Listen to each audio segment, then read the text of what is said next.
ధనస్సు రాశి వాళ్ళకి ఈ మాసము 5 గ్రహాలు యోగిస్తున్నాయి. రవి బలం మార్చి 15 దాకా ఎక్సలెంట్ గా ఉంది అని చెప్పొచ్చు. దీనివల్ల పదవీ యోగాలు, నూతన ఉద్యోగ ప్రాప్తి కలిగేటువంటి అవకాశాలు ఉంటాయి. 3వ స్థానంలో శనిగ్రహము యోగిస్తోంది కాబట్టి ఉద్యోగం లేని వాళ్ళకి ఈ వారంలోనూ లేదా ఈ మాసం చివరి లోపల ఉద్యోగం విషయంలో శుభవార్త వినే అవకాశం ఉంటుంది.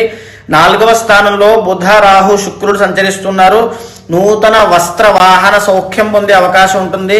4వ స్థానంలో రాహుగ్రహ సంచారం వల్ల యాక్సిడెంట్స్ విషయంలో కాస్త జాగ్రత్తగా ఉండాలి. ఇంజురీస్ అయ్యేటువంటి అవకాశాలు ఉంటాయి. 4వ స్థానంలోనే బుధగ్రహ సంచారం వల్ల ధన ప్రాప్తి కలిగే అవకాశం ఉంటుంది. ఏ పని తలపెట్టినా అందులో విజయం పొందే అవకాశాలు కూడా కనబడుతున్నాయి. ఇక మేజర్ గా గురుబలం లేదు కాబట్టి ఆర్థిక సమస్యల విషయంలో ఉపశమనం అనేది అప్పుడే కనబడట్లేదు. ఇంకా కాస్త వేచి ఉండాల్సిన అవసరం ఉంటుంది. ఫైనాన్షియల్ ఇష్యూస్ విషయంలో ఈ మాసంలో కూడా గొప్ప మార్పులు ఏమీ ఉండేటువంటి అవకాశాలు లేవు. 7వ స్థానంలో కుజగ్రహ సంచారం వల్ల పెళ్ళైన వాళ్ళకి భార్యతో విరోధం పొందే అవకాశం ఉంటుంది. ఆడవాళ్ళకైతే గర్భదోషం పొందే అవకాశం ఉంటుంది.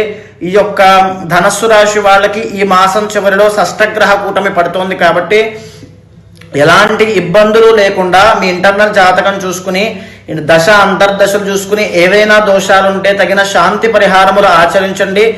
వినాయకుడి యొక్క ఆరాధన ఎక్కువగా చేస్తే శుభాన్ని పొందుతారు.